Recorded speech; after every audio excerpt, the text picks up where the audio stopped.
He had taught for 47 years across multiple lifetimes, but this would be his last class. He knew it the moment he closed his eyes in the regression session and found himself not in a past life on Earth, but in a vast chamber filled with light, standing before a council of ancient souls who told him it was time to complete his final mission as a teacher, time to incarnate one last time, to deliver one last lesson, and then his work would be done. His soul could rest. His teaching contract could finally be complete. This was his graduation, and his final exam would be the hardest lesson he had ever been asked to teach. His name was Peter, and in his current life he was a high school history teacher in a small town. He had always felt a deep calling to teach, had known since childhood that education was his purpose. But lately, something felt different. He was tired in a way that sleep couldn't fix. Not physically exhausted, but soul tired, like he had been working for longer than this one lifetime could account for. He felt like a student who had been in school for years and years and was finally approaching graduation. That mixture of anticipation and exhaustion that comes at the end of a long journey. The feeling intensified after his 55th birthday. Peter started having dreams about teaching in different time periods, in different settings. He saw himself as a monk in a medieval monastery, copying manuscripts and teaching young novices to read. He saw himself as a philosopher in ancient Greece, standing in a garden surrounded by students engaged in passionate dialogue. He saw himself as a village elder in what looked like Africa, sharing oral traditions and wisdom with the next generation gathered around a fire. Different times, different places, different bodies, but always the same role, always teaching, always passing knowledge forward. Peter didn't know what to make of these dreams.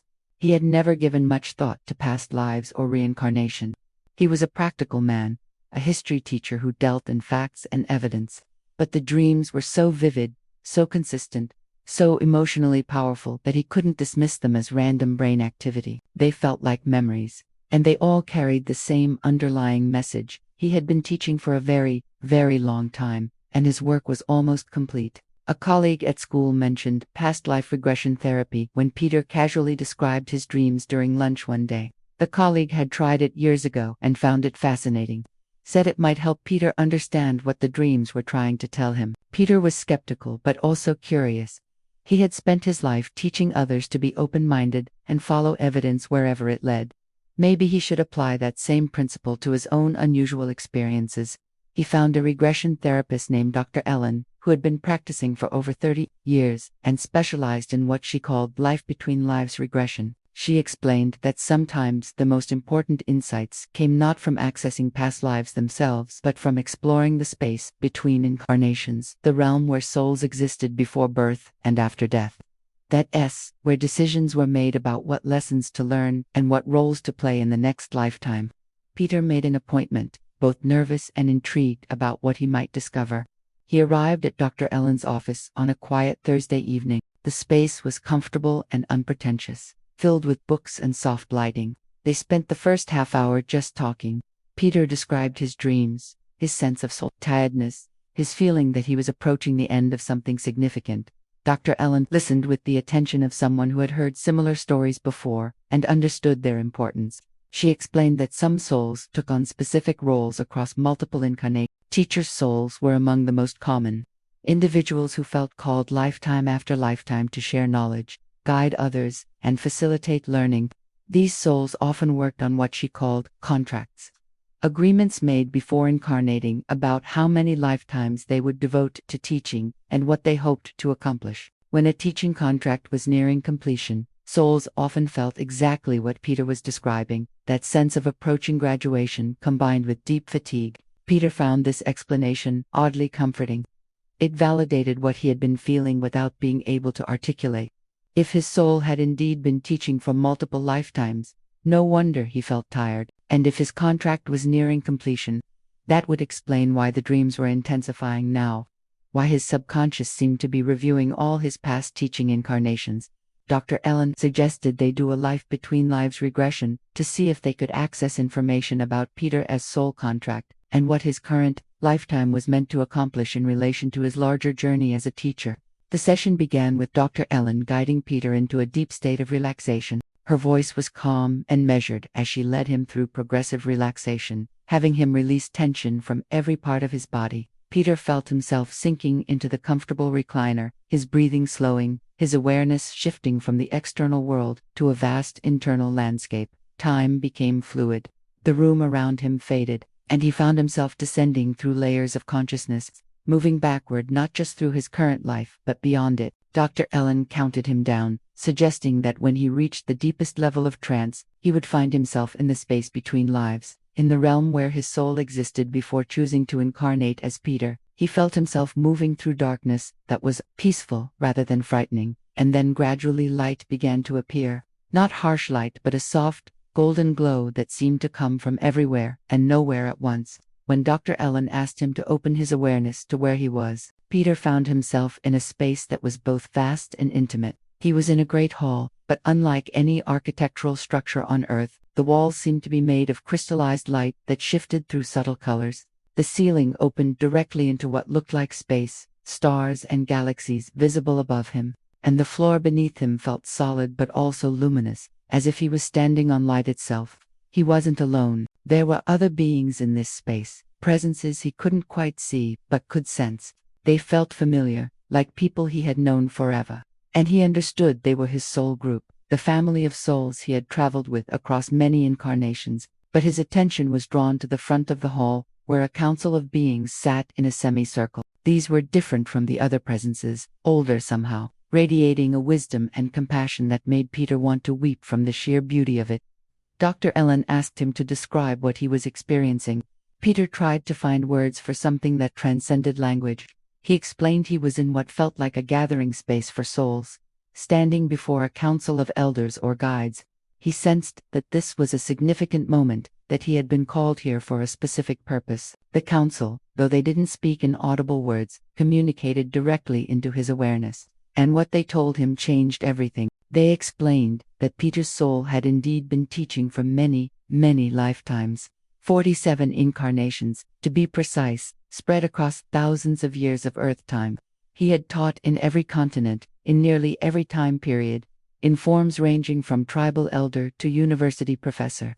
He had taught reading and mathematics, philosophy and survival skills, science and spirituality.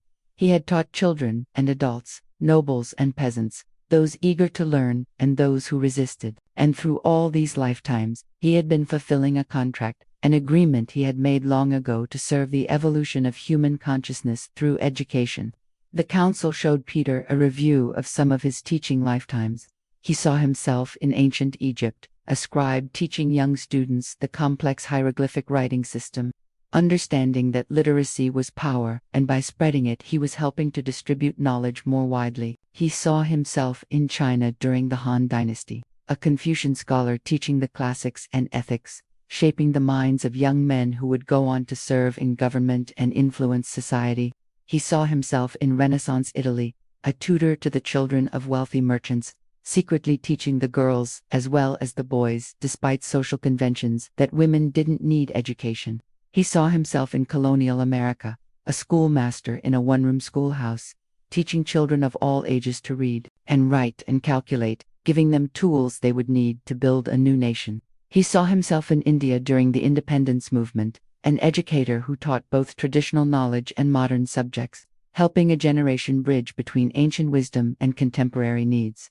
Each lifetime had its challenges, its triumphs, its moments of frustration and joy. But through all of them, the core mission remained the same: facilitate learning, pass knowledge forward, help individuals and humanity as a whole evolve. Dr. Ellen asked why Peter's soul had chosen this particular role so consistently. The council explained that every soul has certain gifts, certain areas where they naturally excel. Peter's soul had an innate ability to understand complex information and translate it into forms others could grasp. He could see connections between ideas that others missed. He had infinite patience with the learning process, understanding that everyone progressed at their own pace, and most importantly, he genuinely cared about the growth and development of others, felt joy when someone understood something they hadn't understood before. These qualities made him an excellent teacher, and his soul had chosen to develop this gift across many lifetimes, becoming more and more skilled at facilitating learning. But the council also explained that teaching for so many incarnations had taken a toll. Peter's soul was tired. had been working hard for a very long time, and his contract specified 47 teaching incarnations, after which his soul would be free to explore other roles, other lessons, other forms of service. This current life as Peter was his 47th incarnation, his final mission as a teacher. After this, his contract would be complete. Peter felt a surge of emotion at this information. Relief that his sense of approaching an ending was validated. Excitement about what might come after. But also a poignant sadness, because teaching was all his soul had known for thousands of years. It was his identity, his purpose, his joy. The idea of not teaching felt strange and disorienting, even as he recognized the need for completion and rest. Dr. Ellen asked what Peter's specific mission was in this final teaching incarnation. The council showed him that his current life was just about being a history teacher in a small-town high school, though that work was important. His final mission was more specific, more challenging, more significant than any of his previous teaching incarnations. He had agreed to teach one particular lesson to one particular soul, and that teaching would be the culmination of all his accumulated wisdom across 47 lifetimes. The council showed Peter who he was meant to teach in this final mission. It was a student who would come into his life when Peter was 57 years old, 2 years from his current age. This student would be troubled, angry, convinced that the world was meaningless and education was pointless. This student would challenge everything Peter stood for, would resist every attempt to reach him, would push Peter to the absolute limits of his patience and skill. And Peter's final mission was to break through that resistance, to reach this one soul, to teach him the lesson that could change the trajectory of his entire life. The council explained that this wasn't just about the individual student. This student would go on to influence many others, would become a teacher himself in his own way, would touch thousands of lives, but only if Peter could reach him first. Only if Peter could plant the seed that would eventually grow into the student's own awakening and purpose. This was why all 47 lifetimes of teaching experience were necessary. This final lesson would require every bit of skill, wisdom, patience, and love that Peter had accumulated across millennia of teaching. Dr. Ellen asked what would happen if Peter failed, if he couldn't reach the student. The council's response was gentle but clear. Failure was not an option, or rather, failure was not something they concerned themselves with. Peter had been chosen for this mission because his soul had the exact qualities and experience needed to accomplish it. The council had complete faith in him. And besides, the universe didn't operate on pass-fail metrics. Even if the student didn't immediately respond, even if the lesson took time to germinate, Peter's influence would have an effect. Seeds, planted with love and wisdom, always eventually bore fruit, even if the gardener never saw the harvest. But the council also showed Peter what success would look like. What would happen if he did reach this student in the way he was meant to? They showed him a possible future where the student, after years of resistance and struggle, finally opened to learning, where the lessons Peter taught him, not just about history but about meaning and purpose and the value of knowledge, finally took root, where the student grew into a man who dedicated his life to helping others who felt lost and hopeless the way he once had, where that one soul went on to touch thousands of others, creating ripples of positive change that extended far beyond anything Peter would personally witness. The council explained that this was the nature of teaching at its highest level. You plant seeds without always knowing if they'll grow. You influence without always seeing the results. You trust that the effort matters, that the love and wisdom you pour into each interaction has an effect even when you can't measure it. And after 47 lifetimes of this work, Peter's soul understood this truth at a deep level. His final mission was to apply that understanding one last time, to give everything he had learned and become to this one crucial teaching relationship. Peter asked the council what happened after this final mission was complete. What would his soul do after teaching for so long? The council showed him glimpses of possibilities.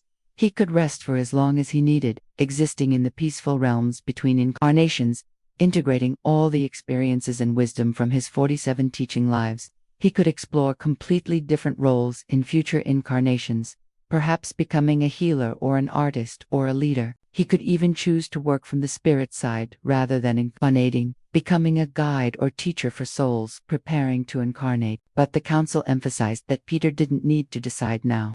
The agreement was simply that after this 47th teaching incarnation, his contract would be fulfilled and he would be free to choose whatever came next. The important thing was to complete this final mission with full presence and commitment, to give his absolute best to this last student, to teach this final lesson with all the skill and love he had accumulated over millennia. That was what his soul had agreed to do, and that was what would bring completion and peace. Dr. Allen asked if the council had any specific guidance for Peter about how to handle this final mission. The guides offered several pieces of wisdom. First, trust his instincts and experience.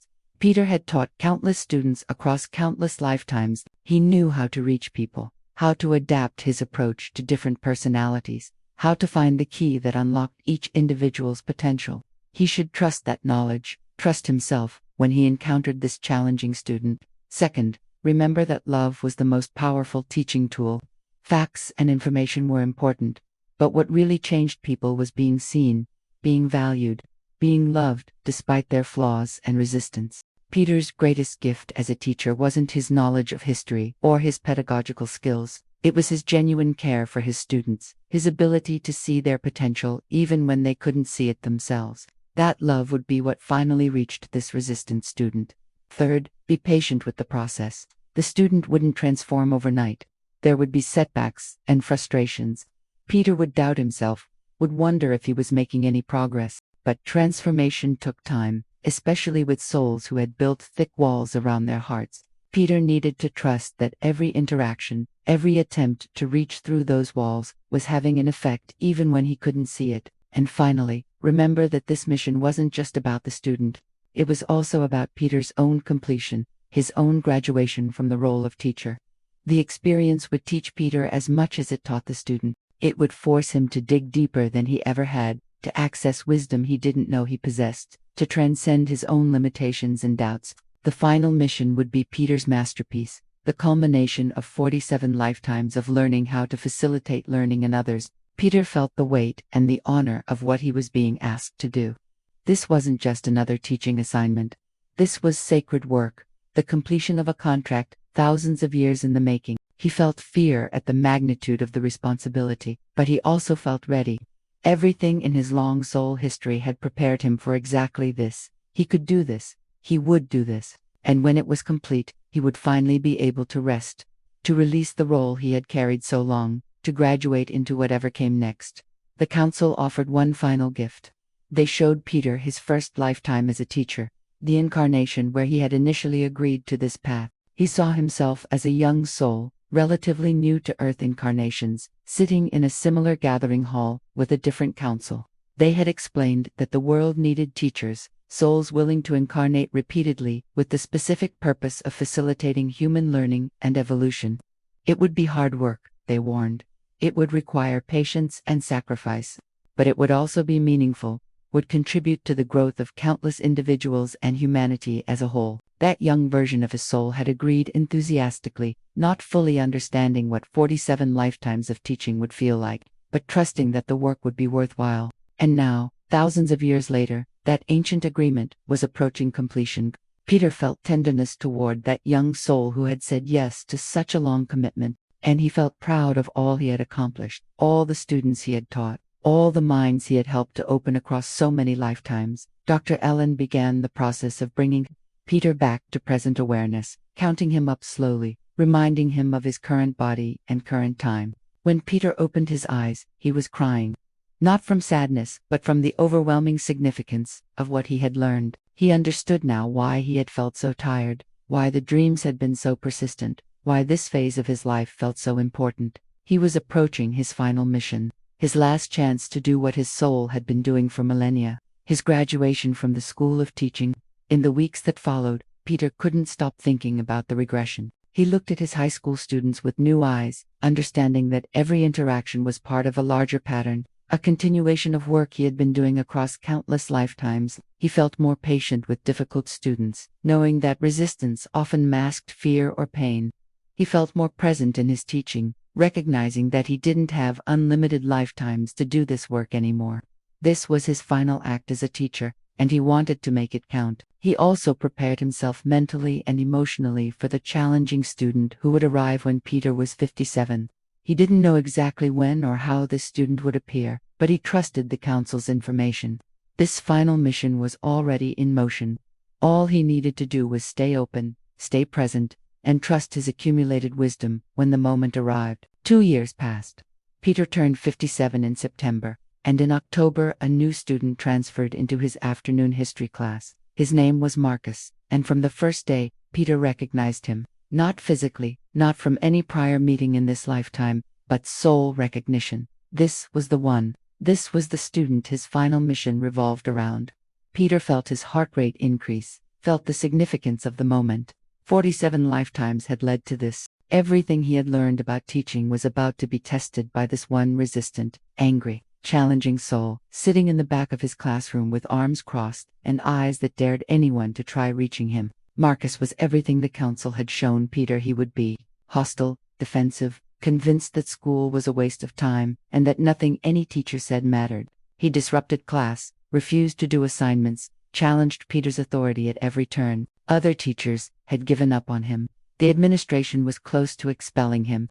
Marcus seemed determined to prove that he was unreachable, that no one could get through to him, that the world was exactly as dark and meaningless as he believed it to be.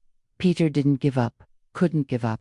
This was his final mission. He tried every approach he had learned across 47 lifetimes. He was patient when Marcus was hostile. He was firm when Marcus needed boundaries. He found ways to make history relevant to Marcus's life, connecting past events to present circumstances in ways that occasionally sparked interest behind the defiant facade. He stayed after school to help when Marcus reluctantly asked questions. He advocated for Marcus with administrators who wanted to expel him, but mostly, Peter just saw Marcus, saw past the anger to the hurt underneath, saw past the defiance to the fear that he didn't matter, that he had nothing to offer, that the world had nothing to offer him. Peter had seen this pattern hundreds of times across hundreds of students in dozens of lifetimes, and he knew that what Marcus needed more than anything was to be valued, to be believed in, to experience someone caring about his growth without giving up when he pushed them away. The breakthrough came in March, nearly 6 months after Marcus had entered Peter's class. They were studying World War II, and Peter was discussing the choices ordinary people made during extraordinary times, how some risked everything to hide refugees or resist tyranny, how others went along with evil out of fear or apathy, how individual choices, even small ones, could have massive consequences. And something in that discussion cracked Marcus's armor. He raised his hand for the first time all year and asked a question. A real question, not a challenge. He wanted to know how people found the courage to do the right thing when everything around them was pushing them toward the wrong thing. Peter answered carefully, feeling the weight of this moment. He talked about meaning and purpose, about how people who had something to live for could endure almost anything. He talked about connection and community, about how we were stronger together than alone. He talked about legacy, about how the choices we make ripple forward in time, affecting people we'll never meet. And he looked directly at Marcus as he spoke, silently communicating that these weren't just abstract historical lessons. These were truths that applied to Marcus's life right now. Choices Marcus was making about what kind of person he would be and what kind of life he would build. Something shifted in Marcus's eyes. The wall didn't come down completely, but a crack appeared. And over the remaining months of the school year, that crack widened. Marcus started engaging more in class. He turned in assignments. He stopped disrupting. He even smiled occasionally, which other teachers said they had never seen. And most significantly, he started talking to Peter after class, asking questions about history but also about life, about meaning, about how to find purpose when the world felt purposeless. Peter poured everything he had into those after-school conversations. 47 lifetimes of wisdom, countless experiences with thousands of students, all of it distilled into these crucial moments with Marcus. He didn't preach or lecture. He listened, asked questions, shared stories, offered perspective. He treated Marcus like he mattered, like his thoughts and feelings and potential were valuable, like the world would be better for having him in it, fully present and engaged rather than shut down and hostile. By the end of the school year, Marcus had transformed, not completely, not into a perfect student, but into someone who was trying, who cared, who believed that learning mattered and that he had something to contribute. He passed Peter's class. He passed all his classes. He would graduate on time. And more importantly, he had internalized the lesson. Peter had spent all year teaching him that meaning wasn't something you found. It was something you created through your choices and connections and commitment to being part of something larger than yourself.